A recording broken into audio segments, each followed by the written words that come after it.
podcast with Ken Curley and Hayden Klinkhammer, and we are here to go over a little bit about yesterday's game, along with some fun lists that we're going to go ahead and make up. So I was on Twitter the other day, and we're in NBA Finals season, and everyone likes to talk about previous champions, and one of them was Hayden's boy LeBron over here. And posted some highlights between LeBron and Dwayne Wade, and they said best duo in NBA history. And I'll be honest, I kind of did a sideways take a little bit, I was just kind of like, nah, that's ridiculous. And so that made me think, what are the top five duos in NBA history? Mm-hmm. And so that's what we're going to go ahead and talk about here. We're going to talk about the top five NBA duos, 1-2 punches in NBA history. Okay. I would like you to go first, sir. I'm going to go all the way through my list, if that's okay, and then you can go through yours. Yes, of course. Of course. So my top five, I'm going to start with my fifth, Stephen Clay Thompson, yeah. So we're talking about, I actually thought about having them higher until I looked at a bunch of other historical duos that I just thought were a little bit more successful. I think that Stephen Clay would be a little higher if Kevin Durant didn't come in and kind of put him in the trio. I agree. And so 3 championships, though, between the two of them, best shooting duo of all time. I would say they're 2 of the top 4 shooters in NBA history. Steph is the best, and then you got Klay Thompson. You could put Ray Allen in there. You could put Reggie Miller. I think that their chemistry is elite. Their chemistry might be the best chemistry of all of these guys. They're just not, maybe Klay Thompson isn't as talented as the rest of the guys, I'm going to say. Yep. But top 5 for sure, in my opinion. And I think that they deserve that. Number 4, I think it's the most successful duo. It's Bob Cousy and Bill Russell. And I had to put them in there because, of course, maybe they weren't as good as the top 3 that I have, but between all the championships that they had, I have to put them in my top 5 at least. And, of course, maybe statistically, Bill Russell, you said that he was 44% shooter. In that day and age, I think that was still a pretty impressive feat for the most part, being that was I agree. pretty modern, So I have to put the Celtics duo in my top 5. Wow. Number 3, this is where it gets a little bit more modern, is Kobe and Shaq. And I think so my opinion about them, I think everyone would acknowledge that they had the potential to be even better than they were. I think that they had the potential to be top 2. They could have been 1 if they really stuck it out. Yeah. But their problem obviously were that their characters, their personalities clashed. Nevertheless. Exactly. Yeah. I don't even think it was really their chemistry. I just think their personalities. Oh yeah. No, the chemistry was great. Obviously they had a 3-peat for a reason, and a lot of people think that it could have gone to 5, 6, even more if they just stuck together. We're talking about Shaq, who was the most dominant player in the league at that time, and Kobe, who's the closest player to Michael Jordan as far as skill set is concerned. I think that, to me, what they did, even besides their personality clashes, I think that that's warranting of a top 3 NBA duo on my list. Number 2, Magic and Kareem. Magic and Kareem, they were, Kareem Abdul-Jabbar, top scorer in NBA history as far as total points goes. Magic, probably the best passer that we've seen in NBA history, and his career got cut short because of HIV and everything like that. But between them, they got 5 championships, and that was with a shortened career of Magic Johnson. I think that, they have a lot more champion. I was listening to who was it? Why am I drawing a blank? Stephen A. Smith and Max Kellerman. Okay, so I was listening to Max Kellerman earlier today, and he mentioned that after the whole, pre-NBA, where the Celtics got a bunch of their championships and everything like that, the ABA and all that era, after that mark, the Lakers have the most championships with 10, and then everyone else is just kind of behind them. Yep. The Celtics have 4, but Magic and Kareem had 5 themselves. So Magic and Kareem really took about half of the championships that the Lakers have had since that point in time. So they're my number 2. And then number 1, obviously, I think I have to go with Scottie Pippen, Michael Jordan. and I don't think that's really all that controversial. Michael, both of them, they had two three-peats, and the 2-year gap in between, they didn't win because Michael Jordan decided he wanted to play baseball. They could have honestly won 8 championships in a row. Even though they didn't. They still won 6 championships. They won all of them, and they did it in 2 three-peat sessions. So I have to give MJ MJ and Pippen the number 1 nod on my top 5 list. I'm really excited to hear yours. Well, we agree on 5. Okay. I have Steph and Clay as stacked as I think their teams have been. I think it's hard to argue against that. Like you said, it's definitely the 2 greatest shooters ever on the same team. Yeah. I think Clay is in the Reggie Miller, Ray Allen thing, but I think a lot of people undervalue how good defensively he was. Kevin Durant takes most of the wing assignments now, but before Kevin Durant got there, Clay was the one matching up with Bron or Kyrie, for example, in the finals. So I have them at 5. I think you can't really argue with that one. That's pretty I kind of switched between them and Stockton and Malone. I know they don't have. I almost had them too. I know they don't have championships, but they ran into probably the greatest dynasty that we've ever seen. Yeah. Outside of the Celtics, but in the modern era. At 4, I have Magic and Kareem. Okay. Again, I think that team had a lot of talent. So, and like you said, it didn't help that Magic's career was kind of in and out, cut short. But like you said, they won 5 championships. Yeah, I think it's hard to argue with that. In my opinion, if Magic's career wasn't cut short, I think he would have had more titles than Jordan. Probably. At number 3. I feel like you're about to say something that I just find.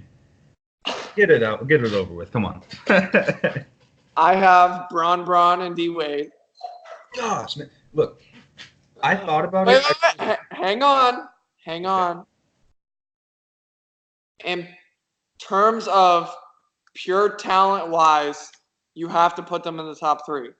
I think, you could argue the whole Jordan Pippen technically is more talented. But, we're talking about if LeBron doesn't decide to not show up in the NBA Finals, we're talking about a 3-peat and going to 4 straight finals. Or they went to 4 straight finals, but we're talking about a 3-peat. And at the very end, the only thing that ended up really stopping them was the fact that Wade couldn't move by the time LeBron left, really. Or he couldn't move like we're used to seeing Dwayne Wade move. But yeah, go ahead. What is your? So I do have a little bit of an issue with that because Dwayne. So my opinion on I almost had them in my top 5 until I went back. I did a little bit more research and I found the guys that we weren't alive for, and I had to move them back. And I'd probably at best I would probably have them at 7. I could put them at 6. I think you can make the case that they're better than Malone and Stockton because of the championships and the finals appearances. But I just have my issue with them. I think Dwayne Wade, once LeBron got there, he stopped being superstar Dwayne Wade, in my opinion. He was superstar Dwayne Wade, and then first year it looked like it was still his team potentially. After that, he just started getting injured a lot. He started deferring a lot. And I had an issue with, every playoffs, it seemed like it was a question of, can Dwayne Wade stay on the court or stay healthy enough to be able to be a factor? I think that LeBron pretty much carried that duo, if you will. But I don't know. I mean, I also saw some numbers about Dwayne Wade in the finals a few seasons where he was averaging in the teens, and I don't know. I thought about it. They accomplished a good amount together, but I also think that they could have been a lot better. And I think that a lot of the players that I mentioned did accomplish a little bit more. And so Curry and Clay? No. Well, are you saying they accomplished more? I'm asking because okay. you have them in your top 5. Yeah, no, I would say yes. Only because I mean they have 3 championships together. Kevin Durant obviously came in and helped with them, but we're also talking about they did win, 73-9. They became the greatest record team in NBA history. And they blew a 3-1 lead. Yes, in the final. But not to LeBron and Dwayne Wade, just to LeBron and Kyrie actually, which I don't know, but I honestly I would even make the case that had the Warriors not existed the way that they do, that LeBron and Kyrie would have been a better duo than Dwayne Wade and LeBron.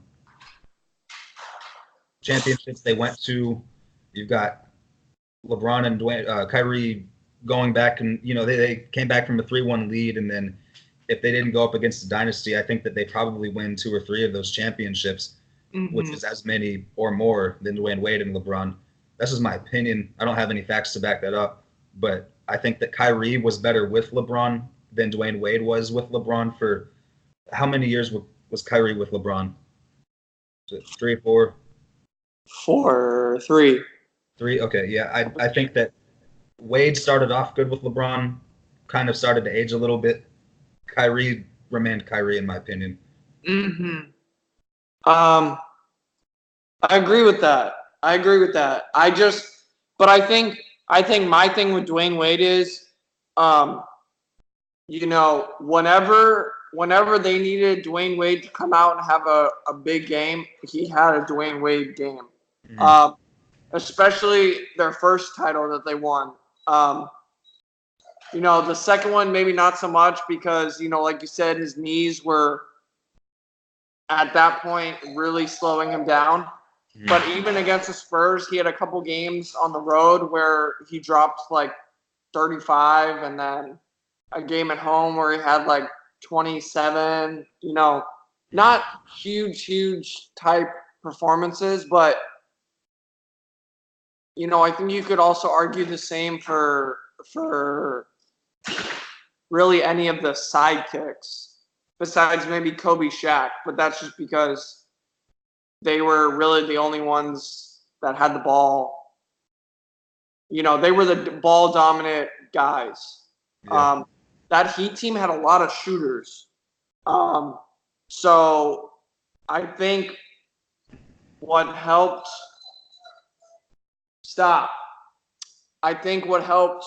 with the LeBron Wade thing is, whenever they needed Wade to have a Wade type game, I think he brought it.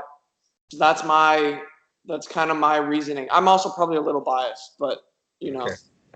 No, you're good. Well, I want to hear your top 2. Oh yes, 2. I have Kobe and Shaq. Okay. Like everything you mentioned, I think they win probably at least 6 titles if they are able to suck it up and, deal with each other's personalities enough to stick it out. Especially because Kobe continued to develop, even though Shaq maybe deteriorates a little bit. You have Kobe rising at the rate that he was. Yeah.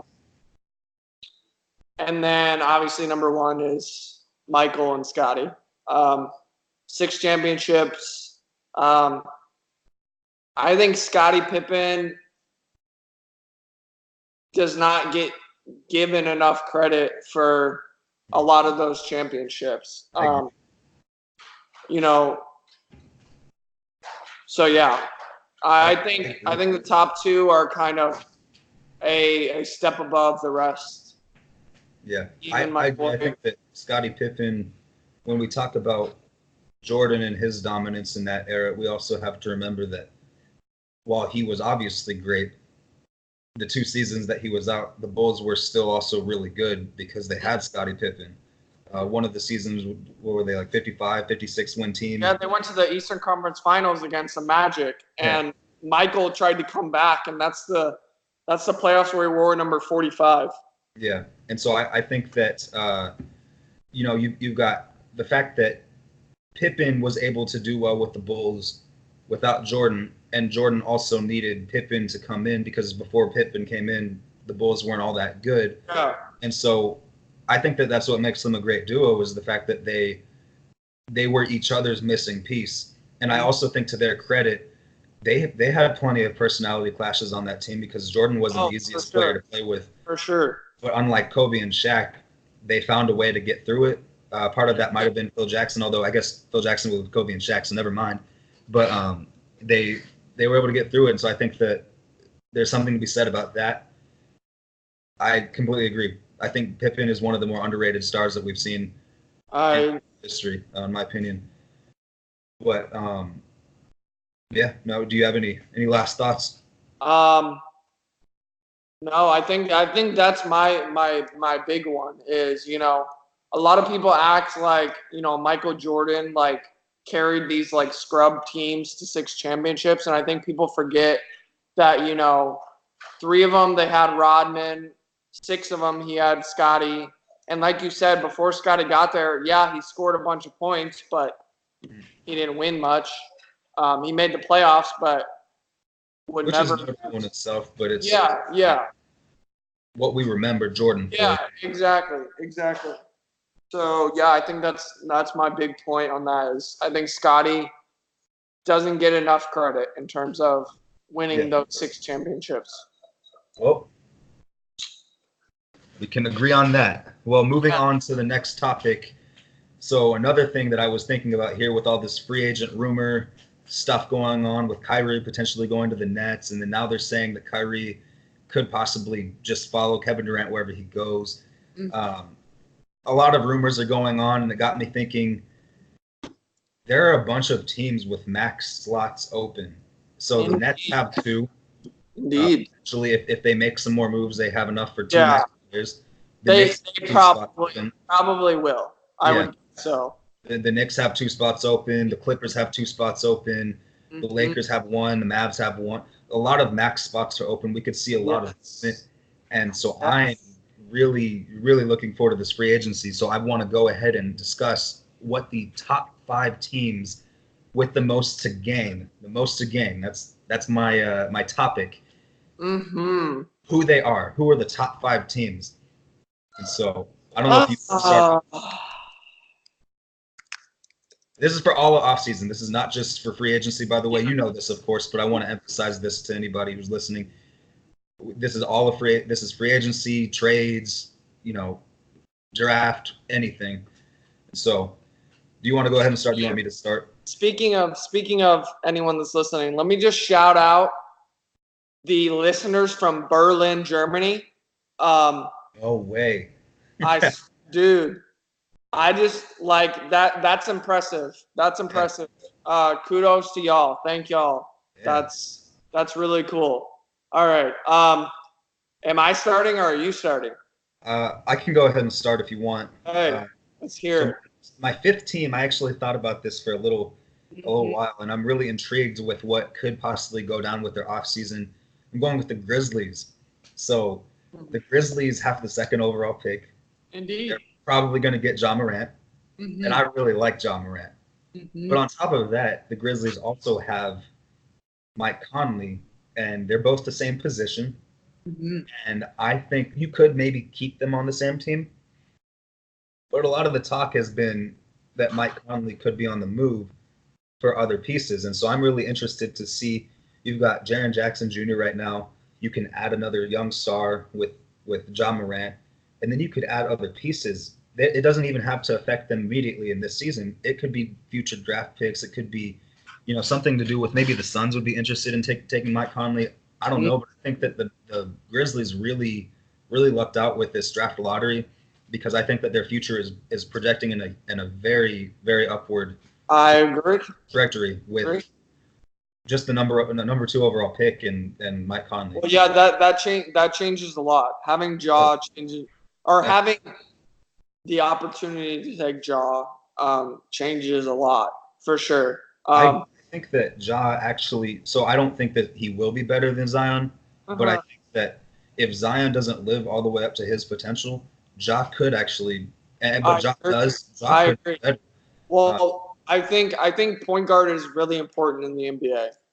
So I think Zion's probably going to play 4 Probably at the power forward because I don't think, or at least early on, I don't think his jump shot is good enough to play at the 3. But so to me, I'd rather have a good point guard over a good power forward. So I agree. I definitely think if Zion can't live up to the seismic expectations that have been put on him, then I agree for sure. I would put the net or the what do you call them, the Pelicans in there, but really the only thing they have to look forward to in this offseason is Zion, which is great, but they don't look forward to Zion plus making a trade for other players. In my opinion, they could make some trades, but we'll have to see. Obviously, they could trade Anthony Davis, but I think that's a bigger loss than it is gain. And so they're outside of the list. Short term. Yeah. My number 4 team, I have the Lakers. And the reason I put them in, so I thought about them and how they could have a really disappointing offseason. As far as a disappointing offseason goes, they're still getting better. They don't lose anybody. Yeah. They still have Lonzo. They still have Kuzma. They still have Brandon Ingram. They have the number 4 overall pick. If that's all they have, that's all they keep with LeBron, and they just make a few minor additions, they're still probably a borderline playoff team. We all talked about how they were disappointing this season, and I think that, in my opinion, while you could put some of that on, the system and the coaching and the management and everything, I think a lot of that also had to do with injuries, not just LeBron. Majorly. Brandon Ingram, all the guys.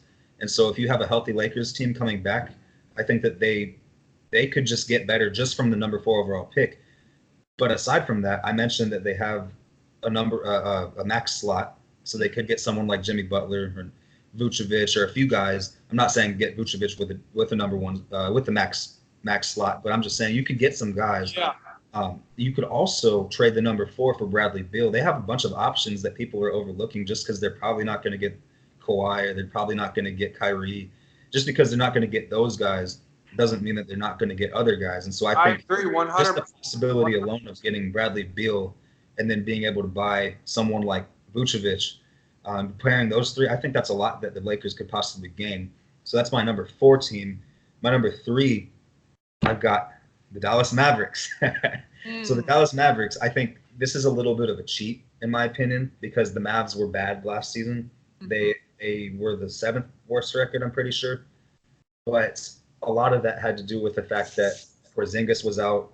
The Mavs traded 4 of their starters for Porzingis. Or Harrison Barnes was traded for Justin Jackson and a bunch of cap space. But I think that being that they were bad, Porzingis comes back, you get him developed, and then you have enough money to maybe get someone like, Chris Middleton or, Kemba Walker, Malcolm Brogdon, Tobias Harris. There are a bunch of guys that they could bring in right now, plus the return of Kristaps Porzingis, and it could make them a playoff team, maybe even a contender if they make really the right moves. They're also in consideration for getting Clint Capella. There's a bunch of things that they can do that people aren't necessarily talking about, but already the duo of Luka and Kristaps is great. And I think that if you bring in 1 or 2 more pieces, that's a team that we should really be talking about a lot next season. I agree. And I'll say this on the Mavericks because they're on my list too. I think just in terms of getting better, I think Luka will just continue to get better and better. Yeah. So like you said, I think Kristaps coming back, I don't even think he needs to be, the Kristaps that was in New York. I just think he needs to be, a good NBA player, like borderline all-star. Because I think Luka, has potential to be a top 3 top 5 player in the NBA, maybe. I agree. I think wings that can pass and shoot like that, that's valuable. That's valuable. I think that he is. A lot of people think that not a lot of people, but enough people think maybe he's reached his ceiling, and I think that I just don't necessarily see where that comes from, because his numbers were good this season, but his field goal percentage was only 43% and his 3-point percentage was, mid to low 30%. Well, and so I'm just thinking, if his shot gets more consistent, then we're talking about a guy who could be averaging 28 points a game, 7 to 8 assists per game. I agree. A game, you and I agree about this. I'm just thinking, why do people think that he is? Well, I think a lot of that comes from if you don't actually watch him play, you just watch highlights.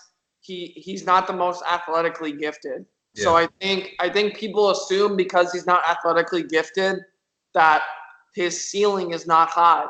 But that's athleticism also can turn out to backfire on you. I mean, for example, Phoenix with Josh Jackson.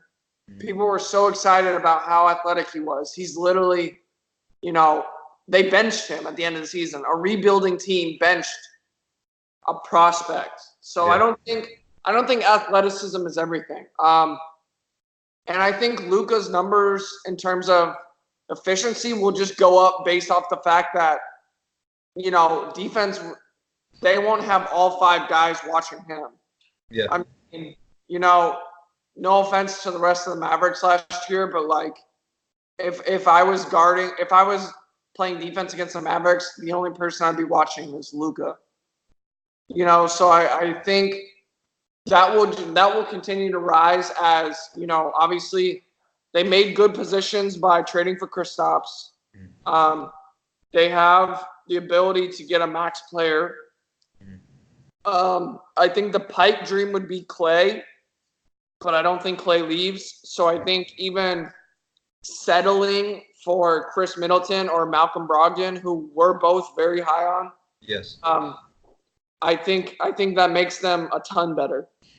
Another thing that I didn't even think about right now, but I was thinking about this for the past few days, is I saw a list of the odds of what player and what team, the Warriors have the highest odds of keeping Klay Thompson. The Nets, I think, might have the highest odds of Kyrie now. All these odds. I was looking at all these odds, and a surprising connection to the Mavs was D'Angelo Russell. And now we're seeing that if the Nets want to clear space for Kevin Durant and Kyrie Irving, then D'Angelo Russell has to become an unrestricted free agent. He's 23 right now. Kristaps is 23. Luka is 20. Yeah. So they're in the same timeline, and if you bring D'Angelo Russell, you and I both really like him. Yeah.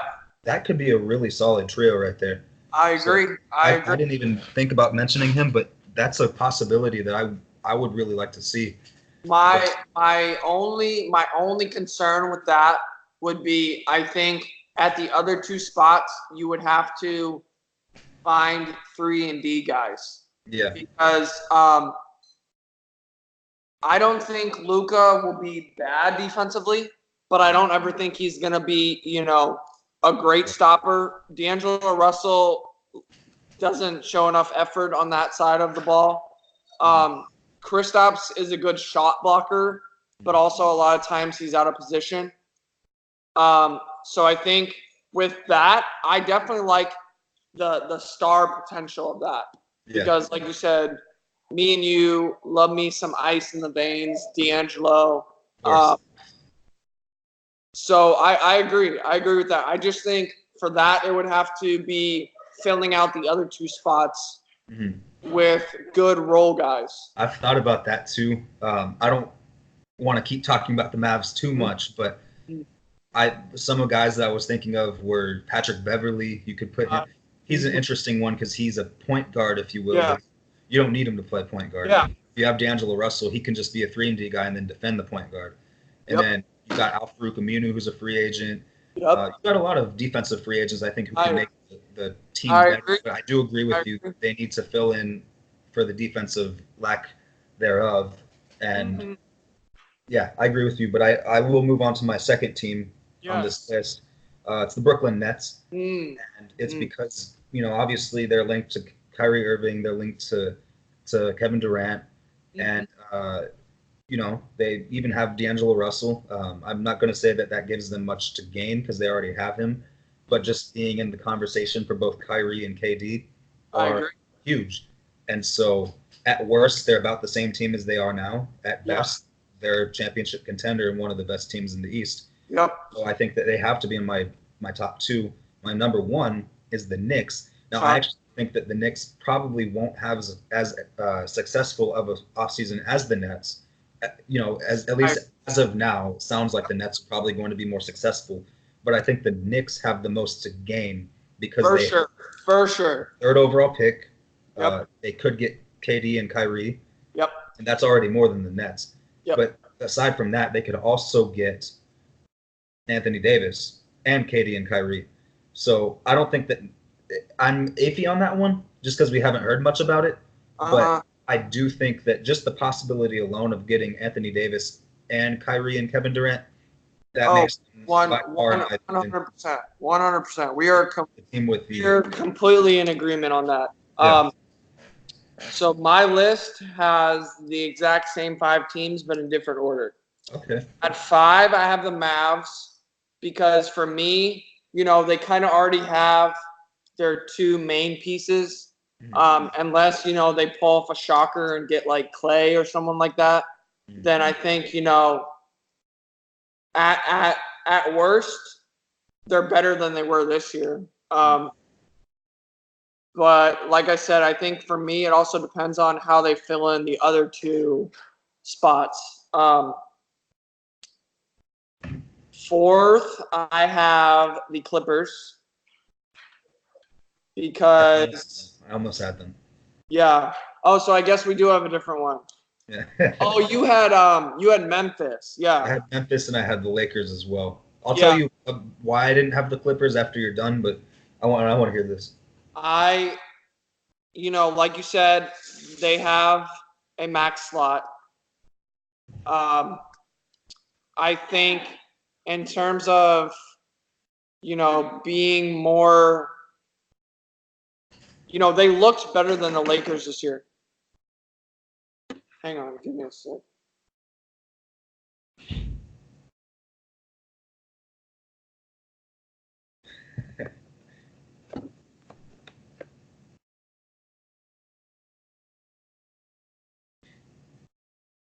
Anyway, they were better than the Lakers this year because they overachieved. For one, I think they caught a lot of people off guard because once they traded Tobias Harris, they didn't really have like a go-to guy. Gallinari, I guess, but I mean, no one really talks about him anymore. Yeah. So I think you add that team that has a bunch of solid role players, and you add in the fact that there's a possibility that they could get. They're linked to one of the biggest fish in free agency this year in Kawhi. So I think going from an 8 seed to potentially being one of the favorites in the West because they have a bunch of solid role players and, then their star in Kawhi. I think that's why I have them at 4. Memphis, to me, is still, even if they trade Conley, is still just a little bit too young to necessarily, claim that they're successful. So that's the only reason I didn't have Memphis, but I definitely agree with what you said about them. At 3, I have the Lakers, obviously, because, you take away injuries and they're at the very least a playoff team. They make the playoffs. And then you add in the fact that they could trade their pick for Bradley Beal, like you said. Also, you add in the fact that they have a max slot and potentially, you're looking at 3 stars on a team. But like you said, even if they have a negative offseason and all they do is keep their young core and then use the number 4 overall pick on a good fit, I still think they're a playoff team because I think they were on track for that anyway this year. And I don't even think the roster this year really fit with each other. You know, you had a lot of non-shooters for a team with LeBron on your team. So hopefully the front office can figure their stuff out. And yeah, so I have them at 3. At 2, I have Brooklyn because of basically all the reasons you mentioned. And number 1, I have the Knicks because, 2 max slots, that's the I think the team that a lot of people think is going to win the offseason. I don't necessarily think that, but I think most people would pick them to be the most successful. Mm-hmm. Yeah. I almost had the Clippers in there, and the only reason I took them out, I don't disagree with anything that you said. I was just thinking in my mind, so the Grizzlies could go from trash to pretty good. Like they were, in my opinion, as they weren't record-wise the worst team in the league, but talent-wise they were one of the worst teams in the league. They also have some of the worst contracts in the league. Yep. So I think that when you add in the development of Jaren Jackson Jr., you have the ability to get someone like John Morant who could come in and contribute right away. And then I don't know what they'll get from Mike Conley. I actually think that he has good enough trade stock to be valuable. Yeah, for some teams, for sure. For sure. And so I think that if you waited until next season to trade him, I don't think he'd probably have the same trade value. But right now, I think that he's coming off of his highest scoring season. He's still a pretty solid defender, and he's still really good at everything. Not great at too many things, but he's really good at everything. So I think that the ability to get somebody for him, I suppose, changes their future in a way that I think is really impressive. Whereas the Clippers, they do have a lot to gain in Kawhi, and they could add a second player, a second max slot if they do. Yeah. I think a few things here. Maneuvering. I haven't heard enough of who they're linked to outside of Kawhi, and I guess my confidence in them getting Kawhi Leonard is a little low too. I guess that's a little unfair though, because the question is who has the most to gain. They have a lot to gain just in getting Kawhi, but I guess I could definitely, I think there's an argument there to be made for sure. For sure. So I guess my biggest reasoning was because the floor of the Clippers right now is the playoffs. The floor of the Grizzlies is just absolute trash. Yeah. And the Grizzlies, I think, just will get way better than probably the Clippers, who will get significantly better still. For sure. Definitely agree about the Clippers having a lot of room to improve. But yeah, so I guess we can go ahead and move on to our last topic of the day. And it is the NBA Finals, where we're talking about, of course, the Raptors being up 3-1. Now there's talk about Kevin Durant coming back Game 5, maybe. I don't know. He got cleared to practice today. And so they say. So they say, yeah. I don't think he's going to be back, or even if he is, I think that it would be a little premature, in my opinion. I agree. But even having him on the court, I'm sure, helps. And so the question I have is, does it even matter if Kevin Durant comes back at this point? Are the Raptors going to win championship no matter what? I will say this. If you're Toronto, please put them away tomorrow night. Please do not let it go back to Oracle for Game 6. Yeah. Please. As someone that has witnessed a 3-1 deficit being overcome in the finals, if you lose Game 5 at home, if you lose Game 5 at home, anything can happen. Because then you go on the road for Game 6, and Game 7, it's anybody's ball game at that point. So I will beg this of Toronto. Please just put them away tomorrow night. So we don't give probably the most explosive team ever a chance to catch fire and come back from down 3-1. But no, I don't think it matters because I think Toronto will win tomorrow. I don't think Kevin Durant will play, and if he does, he definitely won't be 100%. So not only you could argue that Kevin Durant and Kawhi are even on when they're both healthy, but add in the fact that Kevin Durant's going to be coming off an injury where he hasn't played since the first round. It was against the Rockets. Second round. Add that in the fact, plus it's going to be in Toronto. I don't think it will matter. And let me say this. It is time for us to stop giving Steph Curry an excuse for every time he can't win with a bad team.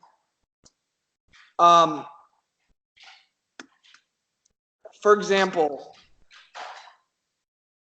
sorry, this is very off topic, but I was very curious because I was thinking I've never heard anyone give him an excuse just because he hasn't had a bad team. And so well, that's exactly. I really do want to hear these examples because I'm just like, have people been doing that? People feel sorry for him because, he has a bad team right now. His bad team is Draymond Green, who's an all-world defender, DeMarcus Cousins, who at the very least is, even though he's not, hasn't looked great, he's an average center. You add in Clay, who, like we talked about earlier, is a world-class shooter. He's both of our top 5. Yeah, yeah. At this point, it's like, why is, for example, if this were LeBron down 3-1 with the team that Curry has, people would be eating him alive. And I feel like Curry always gets some sort of, pass almost. I don't remember a whole lot of people destroying him over the fact that his team blew a 3-1 lead. For example, in 2016.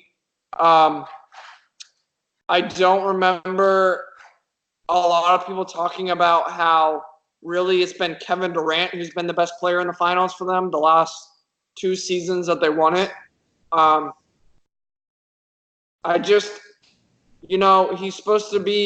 He's an all-world talent for sure. But I think people give him too much credit for being clutch. So yeah, that's just kind of my mini rant about Steph. And I do want to pitch in on that a little bit because I'm going to feed off of it a little bit because so people might argue that Klay Thompson, has been injured the last 2 games. He missed one of the games, and then the last game he was coming back off of the injury, maybe a little prematurely. First off, it might not have been that prematurely. Hamstring injuries could go from a few days, like it was with Klay, to a few weeks. I don't think he looked bad as far as moving, and I think that even if he did, Klay Thompson is the type of guy who, if he's shooting well, which his hamstring wouldn't affect, as someone who's had multiple hamstring injuries, if he was shooting well, then it doesn't really matter what type of he's shooting well. And so I think that obviously if you have like a knee injury or like a elbow injury or things like that I think would have a bigger effect on his shot, then I could see a basketball for sure. He's only missed 1 game. And so I think that if that were an excuse for the Warriors, I don't like that. I do think that losing Kevin Durant is valid. Well, yeah. Even you, obviously, like you said, you've got a multiple-time All-Star with DeMarcus Cousins. You've got Draymond Green, who everyone was saying is the key to their team. In last series when they were playing against the sorry Trailblazers, who really got lucky that they got there in the first place because matchups and all that. Good team. I shouldn't say they're sorry, but regardless of that. I think that the Warriors do. I think they have enough, in my opinion. They have enough to have been able. I'm not going to dog on them because they did really get a tough time in this finals. But Steph Curry, I agree. I mean, he has 0 NBA Finals MVPs. A few of those NBA Finals, he wasn't super in it. He wasn't super relevant. But I do think he is. I do think that he's clutch in the sense like regular season clutch. I want the ball in his hands. Well, yeah, of course. Playoff clutch. That's a different story. I think that he's playoff clutch. Finals clutch is. I haven't really looked at it too much, but I agree. I think that you could. I will be asking the question, and I'm not saying that I'm going to be on one side or the other, but I will be asking the question: how good is Steph Curry really? Because let's be honest, he's had Kevin Durant pretty much dominating the team for the last 3 years, excuse me. No, it's just been 2 seasons, right? Kevin Durant had two champions. This is their third. Yeah. But I like Steph, 73 and 19, that was his team. The team before that, they won a championship with him. So I don't want to dog on Steph too much. I think I like Steph. I'm just going to ask that question. I have to really evaluate him after this finals. But my answer to the original question about does it matter, I actually think it does.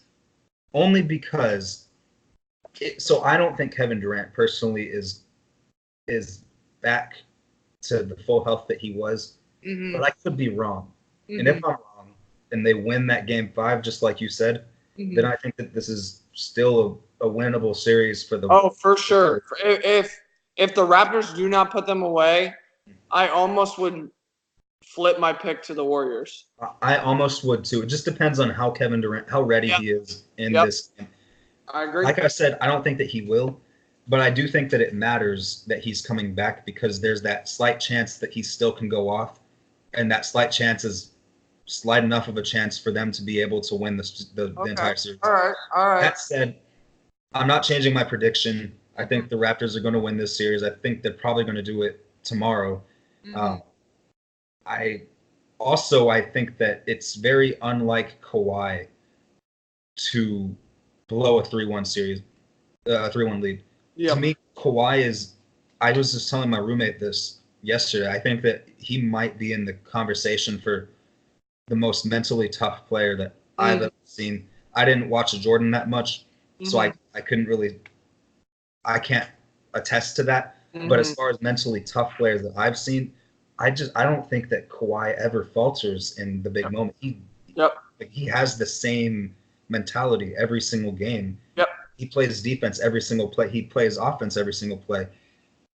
Watching Kawhi, that's what I think probably sets him apart. Because when I look at him, I don't think that he is incredibly just way more talented. Like Giannis is more talented than a lot of the NBA. LeBron is more talented than the rest of the NBA. Those guys are clearly. Shaq was more talented. There are these guys that are just like so athletic or so big or so. Kawhi isn't that. He's just really good at everything, and he's really, really mentally tough. So I don't think that they're going to blow this. I think that they're going to win tomorrow. But I do think that if Kevin Durant comes back and he's anything close to what he should be or was before, I think that it could be a new series. Could be. Yeah. Like we kind of briefly mentioned, I think if Toronto loses tomorrow and Kevin Durant looks even decent, like I said, I still think, I think I'd still have my money on Toronto, but I think I would be really tempted to switch back to Golden State, who I originally had before the series started. And let me say kudos to Toronto because I did not expect this from Toronto. I expected them honestly to get run out of the building. I think I had them losing in 5. So, for them to really dominate Golden State the way that they have, I think is really impressive. Mhm. A lot of it is Kawhi, but I think a lot of attention should be put on his supporting cast as well. Spicy P, as they call him, has played really well. Kyle Lowry has, I think we talked about this a little bit on the last episode, kind of ditched that playoff type thing that he had on him, even though we both agree it was probably more DeMar DeRozan. Yeah. And it might have been both of them, but it was definitely DeMar DeRozan. Getting rid of him and bringing Kawhi in made a huge difference. For sure. And even Marc Gasol. I think that trade really changed a lot for them. Kudos to the Raptors. I think that the Raptors, it's been very fun to watch them because you have, Kawhi is obviously Kawhi. Mm-hmm. And each game, it's like someone else steps up. Yep. It's not necessarily, Danny Green's had an incredible series. He had an incredible game. Yeah. And a different game, Kyle Lowry had an incredible game. Game one, Pascal Siakam had an incredible game, and Marc Gasol has been, relatively consistent. There's been a lot of people just stepping up in different games, and I think that's been really fun to watch. I've been really impressed with Kyle Lowry. Mm-hmm. And even last game, he actually, I think he shot 3 for 12 or something like that. It wasn't 11 assists. But he I think I saw 7, regardless of what happened.